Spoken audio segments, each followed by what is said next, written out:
6 investigation today subpoenaed 2 electors in each of the 7 states, the ones who were elected as chairperson and secretary to preside over the signing of these fraudulent documents. Now, that list of 14 subpoenaed fake electors actually and surprisingly includes prominent figures. It actually includes figures like the chairman of the state Republican Party in the state of Georgia, in the state of Nevada. And it's interesting because the chairman of the January 6th investigation, Congressman Benny Thompson, said, quote, "We believe the individuals we have subpoenaed today have information about how these so-called alternate electors met and who was behind that scheme. Now, we encourage them to cooperate with the Select Committee's investigation to get answers about January 6th for the American people and help ensure nothing like that day ever happens again." And even as those subpoenas go out today, NBC News Tonight has confirmed news first reported by CNN that the January 6th investigation has also subpoenaed Trump White House press secretary, deputy press secretary, Judd Deere. Now, all of which, when you think about it, goes to show really the scope of the January 6th investigation, from meetings that took place in the White House immediately around the events of January 6th to these gatherings of fake electors in 7 states that happened weeks earlier. Lots of questions, and the timeline is just being flushed out. Joining us now is California Congressman and member of the January 6th investigation, Peter Aguilar. Congressman, thank you so much, sir, for joining us. Greatly appreciate your time this evening. Let me ask you about that last point that I just left on, the scope of the investigation. Why subpoena these fake Trump electors? How does what they were doing fit into what your investigation, into the narrative that is being woven around January 6th and you trying to get to the bottom of it? Thanks for having me, Eamon. I think the importance of these 14 individuals is because we want to know how deep this conversation went with individuals in and around the White House. Was this something that they were directed to do by the Republican Party officials, or was this something that was more coordinated? Those are some of the questions that we have.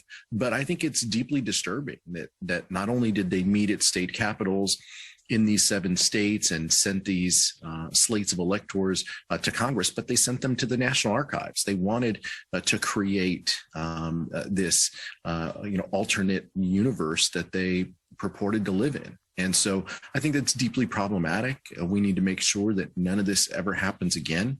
But we're going to need to talk to those individuals. And as the chairman's statement said, we're going to ask them to come forward and to speak with us. Can I just hone in for a moment on the backstory of these individuals? Because a number of the fake electors who participated in this scheme said at the time that they believed they were creating these documents as kind of a backup in the event that the Trump campaign prevailed in its election challenges in court. Obviously, that didn't happen. The documents submitted from Pennsylvania and New Mexico actually were very explicit. They explicitly stated that. Do you think those in other states may have been misled by the Trump campaign officials into believing that's what they were, in fact, doing with these fake electors, when, in fact, the Trump campaign intended to use those fake elector slates to try and overturn the election in Congress?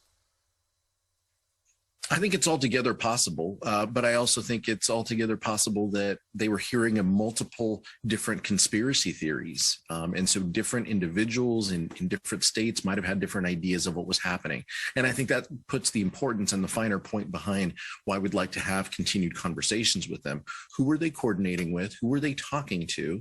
Who was giving them advice on where to send this, who to recruit to help them? Those are the important pieces that we want to get to the bottom of, and we've pledged to our colleagues and to the American public that we're going to turn over every stone and make sure that we seek the truth. And so this is the natural next step of where we need to go.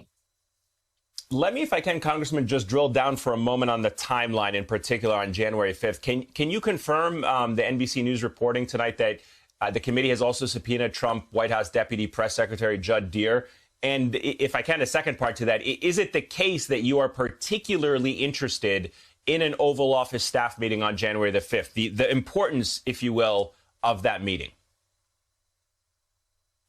Yes, we have issued a subpoena to that individual, the former White House aide.